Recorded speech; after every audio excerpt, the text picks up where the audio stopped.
The following is a rockradioshow.com exclusive.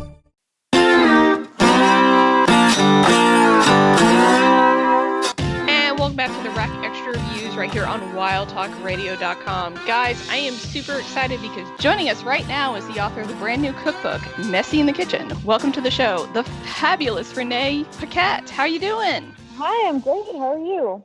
I'm good. How are you feeling? Because I know you're doing the mom thing and you're being all awesome with that. And so how are things going with that? Trying to be.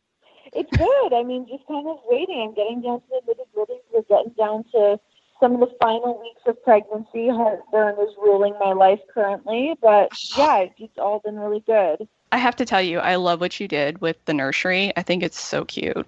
Oh, thank you. I'm really happy with the way that it turned out. Yeah, I'm pretty pumped about it. I actually love the pregnancy pictures too because they're like so you in every way, shape, or form. It's just fabulous. That's what I needed. I couldn't do anything else, right? I had to keep it authentic. And hopefully you can keep it authentic with TNT on NHL too. I saw you kind of like go for that last night on Twitter. Like, let's get going, right? Might as well. I'll be ready to go by the new season. Let's do it. Hook her up, TNT. Hook her up. So yeah, let's go. You heard it here first. Let's go. So we need to talk about your book because your book is awesome. It's amazing, and I love everything about it. You can't see me, but I'm doing like the Vanna White Price is Right hands with the book. So I have to tell you, but that Yale bourbon cider is like legit. It's so good, right? It's so yummy. And then my dad, like I shared the cookbook with my dad because he's like, he thinks he's like a pseudo professional chef. So he was really, I told him that. He was like so excited that I was like reviewing it, and so I let him like see it, and he tried the Bloody Caesar, and he loved it. He thought it was so yummy, especially like the yay.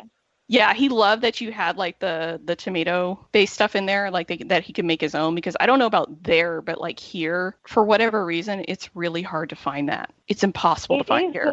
We actually have we can buy Clamato juice at our grocery store. They have it at like the Walgreens here. Like it's pretty easy to track down in Las Vegas, but I know that you can't get it everywhere. So I was like, all right, I better figure out like some kind of Clamato juice substitute so that people can just whip up their own at home. So I'm glad that he was able to try it out and enjoyed it. Yeah, he's actually really excited, if this isn't like too weird, but like he grows his own tomatoes too, so he wants to like make it with his own grown tomatoes. Yeah. So that's my dream. I would love to do that. Yeah, he told me to tell you that. He was like gushing all about it. He was so excited. That's awesome. I love that. And I'm so excited because our family's from Louisville, Kentucky. Mm-hmm. And you have a Cincinnati chili recipe in here. And it is like damn right I do. It is impossible to find a good Cincinnati chili recipe. Like impossible. Especially it's funny. It's like I've made it a few times, and then because I think the first time I made it for John was for like Valentine's Day a few years ago. Maybe it was his birthday or something, and I was like, all right, I got to make him something Cincinnati chili. So I was like, all right, I got to figure out this recipe because Cincinnati chili is like it's its own category of chili. 100%. So to be able to like make the chili and then like do the cheese conies, I've really prided myself on getting like the cheese as fluffy and airy as like Skyline does. I did my best to get it as close as I could, along with the steamed bun. And then, or you can serve it over the pasta, over spaghetti, or to make the Cincinnati chili dip. I was just trying to give my Cincinnati people a little bit of love. Yeah, and that's appreciated because I think here, because I don't live in like that area, but I live in Georgia. So like the only place here that you can get it is like in the can or in the frozen food aisle. So the fact that it's there, I'm so excited because normally we have to wait and go up to when we go to see family in Louisville, when you're able to. Yeah.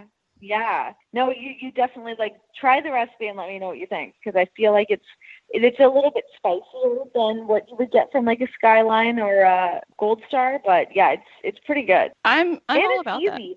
You literally just plop it all in the pot and then just let it do its thing. Like it requires very little from you. It just like simmers for a few hours, but you don't have to do much checking up on it. That's my favorite kind of cooking because I will confess I'm not the world's greatest cook at all. That whole, I don't know if you've seen it, but from like Schitt's Creek where David's like trying to figure out how to fold cheese. That's me. So the husband in my book can help you out a little bit.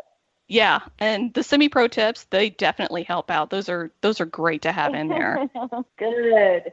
Yeah, I wanted to have little like tips along the way for, a little bit of guidance, because it is about like, what's going to make the cooking easiest, what's going to make the hosting aspect easiest. Just little tips that I've learned along the way that I wanted to plug in throughout the book. Yeah, and I appreciate that. I mean, and was there a lot of trial and error that you had with the book? Because I know you spent a long time putting this together. This has taken you kind of a few years to do, because I know you started this like in 2018, I think, or 2019 to get this put together. I just wanted to do it. So I had been like tweeting about it and posting about it, and I knew that there were recipes that I wanted to have in a cookbook whenever I was going to do one. So once I was actually able to join up with Postal Press and Permuted Press and be able to get this book up and running, I mean, I only had about 10 recipes under my belt, but I'd have about 60 to 70. So I actually only had about 3 months to write the book. By the time we got everything together and they're like, hey, here's the deadline, I was like, oh, damn, I have a lot of work to do ahead of me. So I really did all of it within like a 3-4 month period.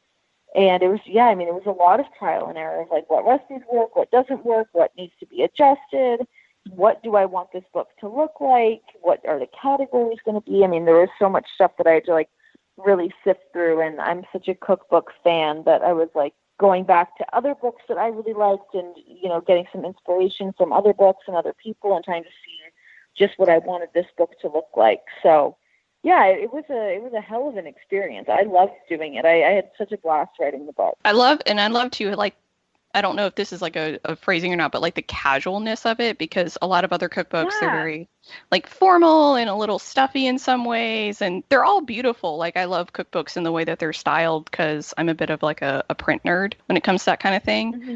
And so, like, I just love how some books are laid out, but I love the feeling that yours has, because it's so casual, and it's like you're just sitting down and we're cooking together, if that's not strange. Yeah, that's really what I wanted it to be. It's like cooking can seem very overwhelming, or like that you don't know how to cook, or you don't know what you're doing. It's like it's just food. We're all just playing around with food and trying to make the most of it. We all got to eat at some point anyway, so might as well learn how to make some good meals while we're at it. But yeah, I didn't want to have any bit of stuffiness at all with the book. I mean, it's all just supposed to be fun.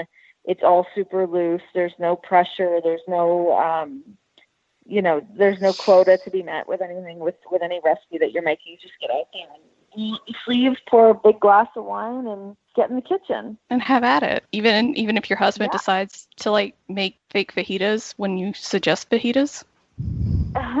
Yeah, you never know what you're gonna get. I'm sorry, I saw that on your Twitter and I just had to laugh, because that's just one of those moments where you're like, come on, man, she was gonna make you something good. I know.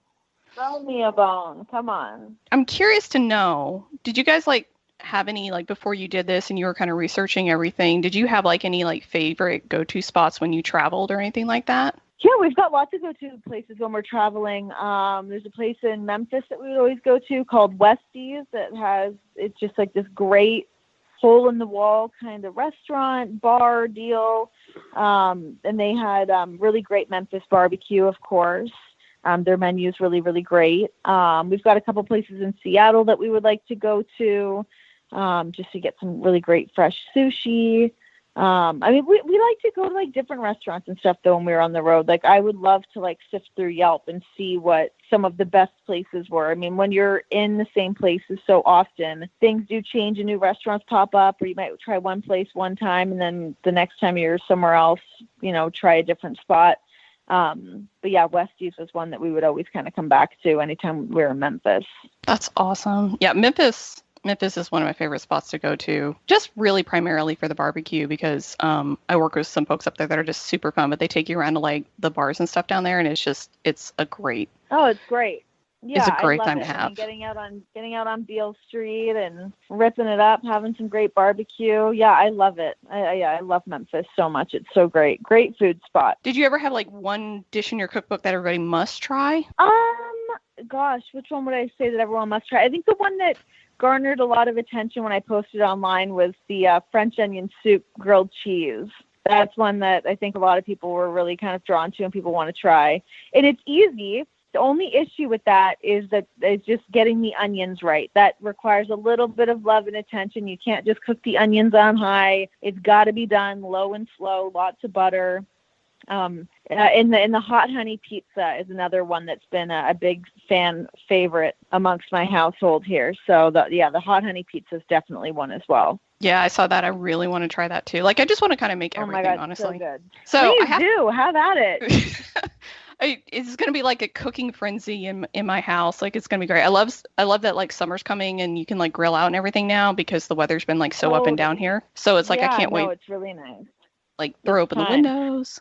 Oh my God, it's so tough. Yeah, have some cocktails, make some food, get the grill going. 'Tis the season. 'Tis the season. So who would you say? Because I do have to ask a couple wrestling questions. Who would you say is the best cook amongst your wrestling friends? Well, I hate to admit it, but I'd probably give it to Baron Corbin. I mean, that guy knows how to throw down on his grill, on his smoker. He's no slouch in the kitchen. I would definitely give a nod to Baron Corbin on this one. Yeah, I see him posting all the time about like making like grilling and smoking, and he was making fillets in his pizza oven. Yeah. But he's like a snob too. Like, he is a food snob for sure. Like, depending on like which butcher he goes to, which different like seasonings he's using, he spares no expense when it comes to like his outdoor kitchen setup is no joke. I'm quite envious of it. Yeah, it looks amazing. Yeah, the fact that he has like that pizza oven outside, his smoker set up, his other barbecue, like he's got it going on pretty good. So there's a chance Don't tell him I said that. We won't tell him. We'll make sure we don't tell him. we don't want his ego to get too big, right? No. Don't let him know I've given him my acknowledgement.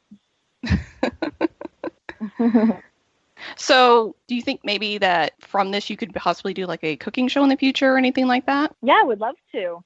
I'm always down for that. You know, I think with having the cookbook coming out and hopefully get some success behind the book and then combine that with my experience of broadcasting and hosting many different shows throughout my career, I would love to combine the two of them. It seems like such a no-brainer to me. I really, really want to do that. So that's the next thing that needs to be manifested. Start tweeting at Food Network and see someone's got to give me a cooking show. Come on, let's go. We'll start the campaign. Give Renee her own cooking show because I feel like you need it. I feel like you'd be awesome at it. I think I'd be awesome at it too. I would love to do that. I mean, I love being in the kitchen. I love chatting to a camera. So let's just combine it all and make it all happen. Yeah, I would love to do that so much. It'd be really, really fun. And there's some bad cooking shows out there. I feel like, I could take over. You could. You totally could. And there's some scary cooking shows too. Like you just, I don't know, like for whatever reason, like Chopped is cool, but the concept of it terrifies me because it's like, you really have to know your stuff to be on that show. Because they just give you the weirdest. It's pros. It's like the pros. I mean, sometimes they do like the celebrity versions of Chopped, but I love Chopped because I like watching it, seeing when they open up their basket, and I'm like, okay, what would I make? And I try to like beat them to the punch of what I would make with the secret ingredients. Have you ever tried to like cook along and just see if you can like beat them? No, because I don't have the ingredients on hand, so I couldn't really do it. So I just have to like imagine. Okay. I can be there with you on that. I do kind of the similar thing, but it's with like HGTV, which is crazy. Oh yeah. Yep. Same thing. You see a room, you kind of figure out how you want it to look and see if you can get on the same page as the designers. Yeah, absolutely. So in your process, have you found like any favorite random food combos that have worked for you or anything like new or interesting? Yeah, one that I kind of keep coming back to that I think will make people question if they want to try it or not is my anchovy popcorn. Anchovies tend to freak people out, but I assure you it's not fishy popcorn. It's just like salty umami. When you cook the anchovies down, they completely disintegrate and melt into this beautiful butter sauce. Pour that over your popcorn and you're off to the races. It's pretty fancy pants, I think. But it does kind of freak people out. And it only takes a few minutes to make. It's super, super easy. I saw that and I was like, anchovy popcorn, that's interesting. Like, yeah, I feel like a lot of people are going to look at that and go, that's not for me. But like, just try it. You won't regret it. People think that it's just going to be fishy popcorn, and it really is not. It doesn't seem like it just based on reading it, but it's like, because it's something that I feel like you've never seen before, Well, good. Yeah, that's what I want. I mean, the fact that my husband enjoys that popcorn, I'll chalk that up as a victory because that seems like something he might not like, but he is on board for the anchovy popcorn. So I'm going to use him as my, he can be my Yelp review for my anchovy popcorn. Okay. I'll keep an eye out for that to see what you both say on that one, and then I'll give it a try. Or I may just give it a try. We'll have to. Just give it a try. I just told you he likes it, so yeah, give it a whirl. So Renee, we do have one stock standard question that we want to ask you before we let you go, because I'm just been so thrilled talking to you. And it's a little weird because right now, obviously, circumstances, you're not traveling as much, you're maybe not doing as much. But when you have free time and you have time to like chill out, what's your like favorite thing to do? Oh, we're homebodies. I just want to be at home with like a great bingeable show. Either I've cooked something or we've ordered food in.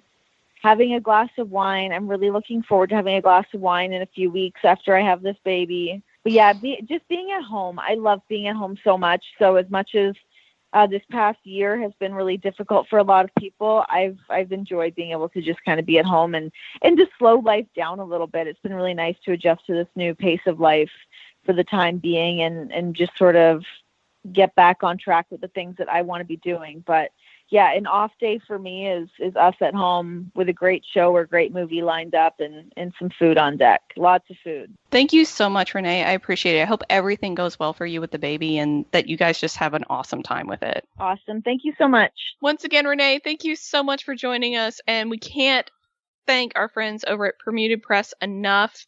Everybody, please, on May 18th, go to your local bookstores, go to Amazon, go to wherever this book is sold and buy it. It is worth the money. It is a fun, awesome book. Please, please, please go out and buy it. You won't regret the decision. And you know what else you won't regret? Checking out The Rack every Thursday night, 10 p.m. Eastern, right here on wildtalkradio.com.